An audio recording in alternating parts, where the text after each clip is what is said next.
राधे राधे दोस्तों, कृष्ण शरणार्थी चैनल पर आप सबका स्वागत है। आज की वीडियो में हम आपको पितृपक्ष की पौराणिक कथा सुनाएंगे। तो कथा सुनाने से पहले आपको बता दें कि श्राद्ध कब से शुरू है। इस वर्ष पितृपक्ष 7 सितंबर 2025 रविवार से शुरू हो रहा है, लेकिन पहला श्राद्ध 8 सितंबर 2025 सोमवार को होगा, क्योंकि पितृपक्ष की शुरुआत पूर्णिमा तिथि से होती है और श्राद्ध प्रतिपदा तिथि से शुरू होता है। श्राद्ध का समापन 21 सितंबर 2025 को सर्वप्रत अमावस्या के दिन होगा। अब जानते हैं पितृपक्ष की पौराणिक कथा के बारे में। पितृपक्ष की पौराणिक कथा के अनुसार जोगे तथा भोगे दो भाई थे। दोनों अलग अलग रहते थे। जोगे धनी था और भोगे निर्धन। दोनों में परस्पर बड़ा प्रेम था। जोगे की पत्नी को धन का अभिमान था, किंतु भोगे की पत्नी बड़ी सरल हृदय थी।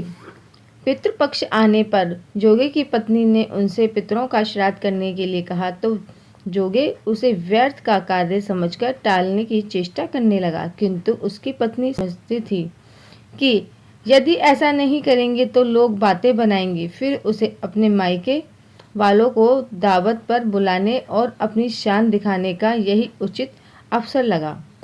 अतः वह बोली, आप शायद मेरी परेशानी की वजह से ऐसा कह रहे हैं, किंतु इसमें मुझे कोई परेशानी नहीं होगी। मैं भोगे की पत्नी को बुला लूंगी, दोनों मिलकर सारा काम कर लेंगी। फिर उसने जोगे को अपने पीहर न्योता देने के लिए भेज दिया। दूसरे दिन उसके बुलाए पर भोगे की पत्नी सुबह सवेरे आकर काम में जुट गई। उसने रसोई तैयार की, अनेक पकवान बनाए, फिर सभी काम निपटाकर अपने घर आ गई। आखिर उसे भी तो पितरों का श्राद्ध तर्पण करना था। इस अवसर पर ना जोगे की पत्नी ने उसे रोका, ना वह रुकी। शीघ्र ही दोपहर हो गई। पितर भूमि पर उतरे। जोगे भोगे की पितर पहले जोगे के यहाँ गए तो क्या देखते हैं कि उसके ससुराल वाले वहाँ भोजन पे जुटे हुए हैं। निराश होकर वे भोगे के यहाँ गए। वहाँ क्या था, मात्र पितरों के नाम पर अगियारी दे दी गई थी। पितरों ने उसकी राख चाटी और भूखे ही नदी के तट पर जा पहुँचे।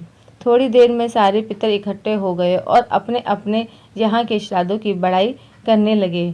जोगे भोगे के पितरों ने भी अपनी आप बीती सुनाई। फिर वे सोचने लगे, अगर भोगे समर्थ होता तो शायद उन्हें भूखा ना रहना पड़ता, मगर भोगे के घर में तो 2 जून की रोटी भी खाने को नहीं थी। यही सब सोचकर उन्हें भोगे पर दया आ गई। अचानक वे नाच नाच कर गाने लगे, भोगे के घर धन हो जाए, भोगे के घर धन हो जाए। सांझ होने को ही भोगे के बच्चों को कुछ भी खाने को नहीं मिला था। उन्होंने माँ से कहा, भूख लगी है। तब उन्हें टालने की गरज से भोगे की पत्नी ने कहा, जाओ आंगन में होंदी औंधी पड़ी है, उसे जाकर खोल लो और जो कुछ मिले बांट कर खा लेना। बच्चे वहाँ पहुँचे तो क्या देखते हैं कि होंदी मोहरे से भरी हुई है। वे दौड़े दौड़े माँ के पास पहुँचे और उसे सारी बातें बताईं। आंगन में जाकर भोगे की पत्नी ने ये सब कुछ देखा तो वह भी हैरान रह गई। इस प्रकार भोगे की धनी हो गया, मगर धन पाकर वह घमंडी नहीं हुआ। दूसरे साल का पितृपक्ष आया। श्राद्ध के दिन भोगे की स्त्री ने 56 प्रकार के व्यंजन बनाए। ब्राह्मणों को बुलाकर श्राद्ध किया, भोजन कराया, दक्षिणा दी। जेठ जेठानी को सोने चांदी के बर्तन में भोजन कराया। इससे पितृ बड़े प्रसन्न तथा तृप्त हुए।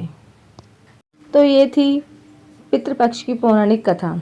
उम्मीद करती हूँ आप लोगों को पसंद आई होगी। तो फिर मिलेंगे नई वीडियो में नई जानकारी के साथ। राधे राधे।